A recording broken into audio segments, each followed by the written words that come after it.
అందరికీ నమస్తే. ముందుగా అందరూ కూడా కింద ఉన్నటువంటి సబ్స్క్రైబ్ బటన్ ని నొక్కి మన ఛానల్ ని సబ్స్క్రైబ్ చేసుకోండి. ఇక బీఆర్ఎస్ పార్టీకి ఒక బిగ్ షాక్ తగిలిందా? నిజంగానే బీఆర్ఎస్ పార్టీ అసలు రోజు రోజుకు పడిపోతా ఉందా? అసలు భవిష్యత్తులో అధికారంలోకి వస్తుందా రావట్లేదా? అసలు ఏం జరుగుతుంది బీఆర్ఎస్ పార్టీలో? జూబ్లీ హిల్స్ లో అధికారంలోకి వస్తుంది అని చెప్పేసి కొన్ని సర్వేలు చెప్పే ప్రయత్నం చేశాయి.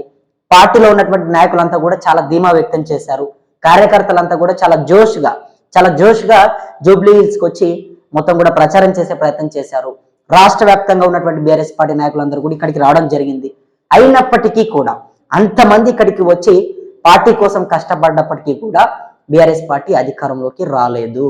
జూబ్లీ హిల్స్ లో బీఆర్ఎస్ పార్టీకి ఓటమి పాలైపోయింది. బీఆర్ఎస్ పార్టీ గెలవలేదు. బీఆర్ఎస్ పార్టీ ఇక్కడే గెలుస్తుంది. హైదరాబాద్ ప్రజలంతా కూడా బీఆర్ఎస్ పార్టీ వైపే ఉన్నారు అని చెప్పేసి BRS party working president KTR కానీ బీఆర్ఎస్ పార్టీ నాయకులు కానీ వీళ్ళంతా చెప్పే ప్రయత్నం చేశారు. కానీ తీరా చూస్తే బీఆర్ఎస్ పార్టీ జూబ్లీ హిల్స్ లో ఓటమి పాలైంది. అసలు ఏంటి బీఆర్ఎస్ పార్టీ అంటే పార్టీలో ఏం జరుగుతుంది, పార్టీకి ఎటువంటి డ్యామేజ్ అయితే ఉంది ఒక్కసారి చదువుదాం. ఇక్కడ ఒక వార్త కూడా ఉన్నది, ఒక్కసారి చూడండి. కారుకు టక్కరు జూబ్లీ హిల్స్ ఉప ఎన్నికలో బీఆర్ఎస్ ఘోర పరాజయం. చెప్పాను కదా నేను ఇందాక మీకు. అదే గులాబీ పార్టీకి మరో బిగ్ షాక్ తగిలింది. ఎక్కడైతే తాను స్ట్రాంగ్ గా ఉన్నానని చూసి కారు మురిసిపోయిందో అక్కడే టక్కరై ఆగిపోయింది. జూబ్లీ హిల్స్ ఉప ఎన్నికల్లో కాంగ్రెస్ చేతిలో బీఆర్ఎస్ పార్టీ ఘోర పరాజయం పాలైంది. మరో సిట్టింగ్ స్థానాన్ని కూడా కోల్పోయింది. మాగంటి గోపీనాథ్ అకాల మరణంతో అనివార్యమైన జూబ్లీ హిల్స్ బైపోల్లో ఆయన భార్య సునీతకే బీఆర్ఎస్ టికెట్ ఇచ్చిన బరిలో నిలిపింది. సిట్టింగ్ స్థానంలో బంపర్ మెజారిటీతో గెలుస్తామని ముందు నుంచి బీఆర్ఎస్ వర్కింగ్ ప్రెసిడెంట్ కేటీఆర్ చెప్తూ వచ్చారు. సెంటిమెంట్ వాడిన, బాకీ కార్డులు పంచిన, హైడ్రాపై విమర్శలు చేస్తూ సమావేశాలు పెట్టిన, గల్లీకి కేటీఆర్ తిరిగిన బీఆర్ఎస్ ను గట్టెక్కించలేకపోయారు.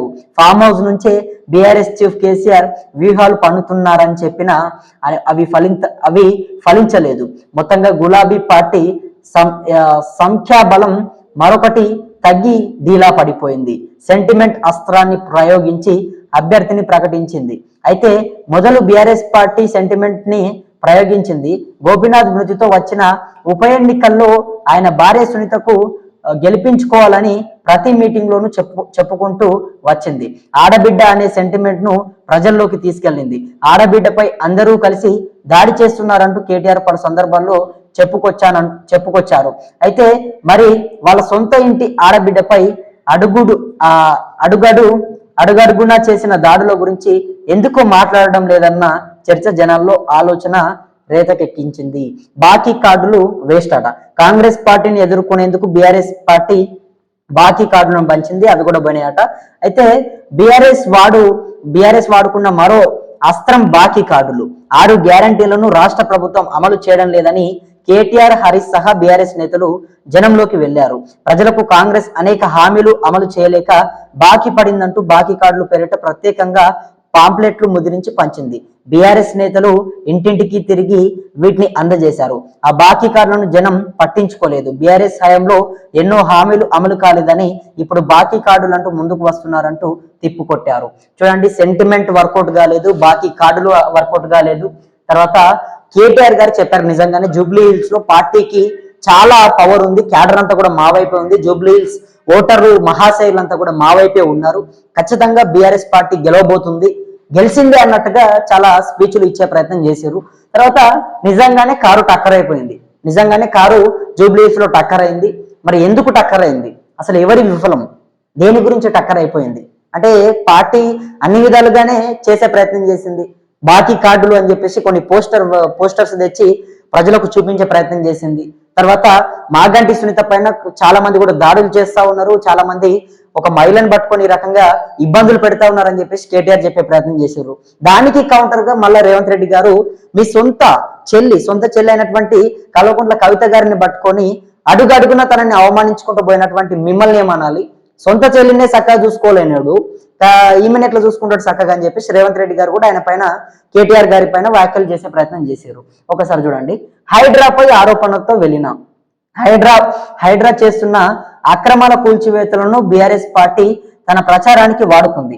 కాంగ్రెస్ ది కూల్చే ప్రభుత్వం అని కేటీఆర్ పదే ఆరోపణలు గుప్పిస్తూ వచ్చారు. Jubilee Hills fight car versus bulldozer అంటూ ప్రచారం చేశారు. పేదల ఇళ్లను కూల్చేస్తున్న ప్రభుత్వం పెద్దల ఇండ్ల జోలికి వెళ్లడం లేదు అంటూ దుయ్యబట్టారు. తెలంగాణ భవన్లో హైడ్రాపై పవర్ పాయింట్ ప్రజెంటేషన్ ఇచ్చారు. పలువురితో మాట్లాడిచ్చారు. హైడ్రాపై చేసిన ప్రచారాన్ని జనం నమ్మలేదు. పైగా హైడ్రా వచ్చాక సిటీలో కబ్జాలు తగ్గుముఖం పట్టాయన్న అభిప్రాయం స్థానిక జనంలో కనిపించింది. దెబ్బ కొట్టిన ఫ్యామిలీ వివాదం. మాగంటి గోపీనాథ్ ఫ్యామిలీలో నెలకొన్న విభేదాలు కూడా బీఆర్ఎస్ ను దెబ్బ కొట్టాయి.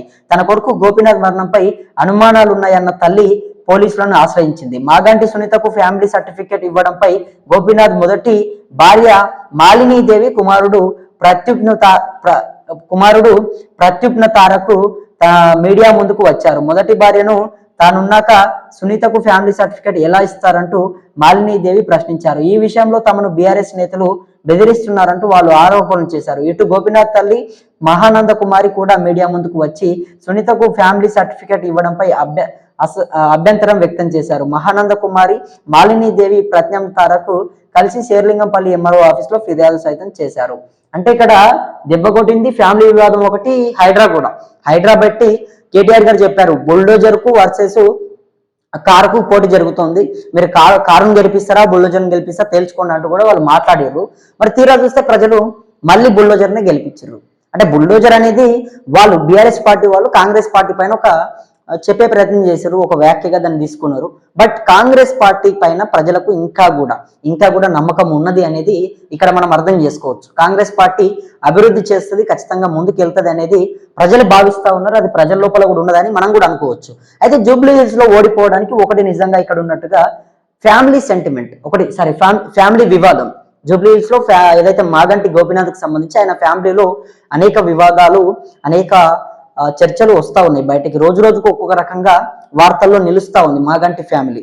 మరి ఎందుకు అంటే ఏం జరిగింది, అసలు ఆయన ఎన్ని పెళ్లిళ్ళు చేసుకున్నాడు, ఎన్ని పెళ్లిళ్ళు చేసుకోలేదు, అంటే ఆయన గురించి అంతా మనం పాపం అక్కడ ఉన్నటువంటి వ్యక్తి గురించి, స్వర్గాన్ని ఉన్నటువంటి వ్యక్తి గురించి అనుకోకూడదు. కాకపోతే కొన్ని కుటుంబంలో ఉన్నటువంటి సమస్యల వల్ల, కుటుంబంలో ఉన్నటువంటి కుటుంబ సభ్యుల వల్ల మరి ఒకరికొకరికి అంటే బంధుత్వాలు లేకనా లేకపోతే వరుసలు లేకనా ఏదో తెలియదు, మొత్తానికైతే వాళ్ళ కుటుంబంలో ఒక పెద్ద చిచ్చు నడుస్తుంది, ఒక పెద్ద చర్చ నడుస్తుంది. మరి ఆస్తులకు సంబంధించి కానీ ఇంకో రకంగా కానీ అదొకటి ఫెయిల్ అయిపోయింది. తర్వాత హైడ్రా అని చెప్పి బీఆర్ఎస్ పార్టీ చెప్పే ప్రయత్నం చేసింది. హైడ్రా అని చెప్పినప్పటికీ కూడా అక్కడ బీఆర్ఎస్ పార్టీ వైపు ప్రజలు ఏం మళ్ళలేరు. అయితే కేటీఆర్ చక్కర్లు కొట్టిన కేసీఆర్ వ్యూహాలు రచించిన జూబ్లీ హిల్స్ బైపోల్ ప్రచారం కోసం బీఆర్ఎస్ పార్టీ కాంగ్రెస్ కన్నా ముందుగానే గ్రౌండ్ లోకి దిగింది.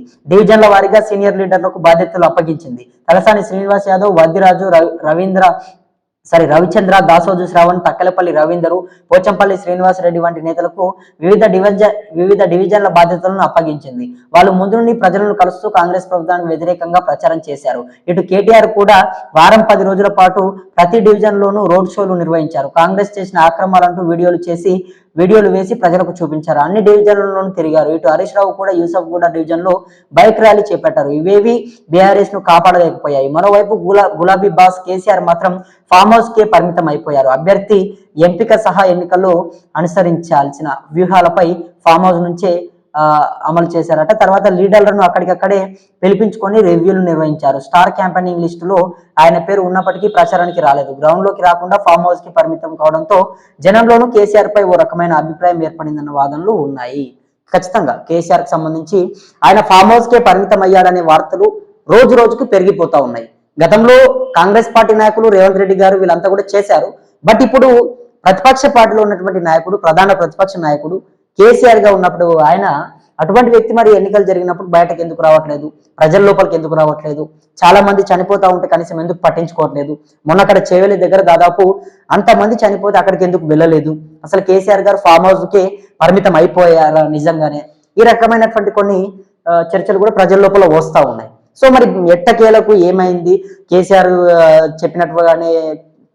ఆయన చెప్పినట్టుగానే కేటీఆర్ ప్రయత్నం చేసిండు. తర్వాత కేటీఆర్ గారు కూడా అనేక ఫ్లెక్సీలు పెట్టి అనేక రకాల పోస్టర్స్ చేసి హైడ్రా బుల్డోజర్లు అని చెప్పి, తర్వాత మాగంటి సునీత ఒంటరి అంటే ఒక మహిళ అని చెప్పేసి, తర్వాత ఇంకొక రకంగా స్క్రీన్స్ పెట్టి రకరకాలుగా రోడ్ షోలు కానీ లేకపోతే ఇంకా చాలా విధాలుగా ఎన్ని విధాలుగా వీలైతే అన్ని విధాలుగా బీఆర్ఎస్ పార్టీ ప్రయత్నం చేసినప్పటికీ వాళ్ళు ఎన్ని విధాలుగా ప్రయత్నం చేసినప్పటికీ ఏమాత్రం కూడా అక్కడ గెలుపు రాలేదు. బీఆర్ఎస్ పార్టీ ఓటమి పాలైపోయింది. కాంగ్రెస్ పార్టీ మళ్ళీ తిరిగి అక్కడే అధికారంలోకి వచ్చింది. అది కూడా 25,000 ఓట్ల పైచిలుకు మెజారిటీతో రావడం అంటే మామూలు విషయం కాదు. మరి బీఆర్ఎస్ పార్టీలో ఉన్నటువంటి మైనస్ పాయింట్స్ ఏంటి, ప్లస్ పాయింట్స్ ఏంటి అనేది కేటీఆర్ గారు కానీ, కేసీఆర్ కానీ, ఇంకా బీఆర్ఎస్ పార్టీ నాయకులు కానీ వీళ్ళంతా కూడా ఒకసారి చర్చించుకోవాలి. ఎట్టకేలకు బీఆర్ఎస్ పార్టీకి సంబంధించి నిజంగా చాలా మంది అనుకున్నారు అంటే కాంగ్రెస్ ప్రభుత్వం వచ్చిన తర్వాత 2 సంవత్సరాల్లోనే మొత్తం కూడా కాంగ్రెస్ ప్రభుత్వం పైన వ్యతిరేకత వచ్చింది, ఖచ్చితంగా ఇప్పుడు బీఆర్ఎస్ రాబోతుంది, చాలా మంది ఇది కూడా ఒక చర్చ నడిచింది. కాకపోతే రేవంత్ రెడ్డి గారి పైన కేటీఆర్ గారు విమర్శలు కూడా చేసిండు. రేవంత్ రెడ్డి ముఖ్యమంత్రిగా ఉన్నాడు, ఆయన్నే జూబ్లీహిల్స్కి వచ్చి ప్రచారం చేస్తుండే అర్థం చేసుకోండి, ఆల్రెడీ కాంగ్రెస్ పార్టీ ఓడిపోనుంది, ఇక్కడ మొత్తం కూడా బీఆర్ఎస్ పార్టీ అధికారంలోకి రాబోతుంది, చాలా కాన్ఫిడెన్స్ గా చెప్పిండు. బట్ ఆ కాన్ఫిడెన్స్ వర్కౌట్ కాలేదు, రోడ్ షోలు వర్కౌట్ కాలేదు, ఏది వర్కౌట్ కాలేదు. తీరా చూస్తే కాంగ్రెస్ పార్టీ ఇక్కడ విజయం సాధించింది. ఇప్పుడు నవీన్ యాదవ్ ఏదైతే అభ్యర్థి ఉన్నాడో ఆయన ఎమ్మెల్యేగా అయిపోయిండు. మరి ఇప్పుడు ఇది జూబ్లీహిల్స్ లో బీఆర్ఎస్ పార్టీకి ఉన్నటువంటి పరిస్థితి. మరి ఇక తెలంగాణ రాష్ట్రంలో స్థానిక సంస్థల ఎన్నికలు ముందున్నాయి. ఆ ఎన్నికల్లో మేము ఖచ్చితంగా జోరుగా ఉంటాము, ఖచ్చితంగా ఎన్ని గెలుపులు ఓటములు ఇవన్నీ మాకు సహజమే, ఎటువంటి పట్టింపు లేకుండా ప్రజల కోసం పనిచేసాం అని చెప్తా ఉన్నారు. బట్ చూద్దాం మరి ఏం జరుగుతుంది, ఎవరు ప్రజల వైపు ఉంటారు, ఎవరు ప్రజలకు ఎదురు తిరుగుతారు, ప్రజల మేలు ఎవరు కోరుతారు, ప్రజలకు ఎవరు మంచి చేస్తారు అనేది ముందు నేను ఖచ్చితంగా మాట్లాడతా, మీరు కూడా చూడండి. అంతవరకు అందరూ వేచి ఉండండి. మన ఛానల్ కూడా కింద ఉన్నటువంటి సబ్స్క్రైబ్ బటన్ నొక్కి సబ్స్క్రైబ్ చేసుకొని నాకు మనస్ఫూర్తిగా సపోర్ట్ చేస్తారని చెప్పి వేడుకుంటూ నేను మీ రమేష్. ధన్యవాదాలు మిత్రులారా.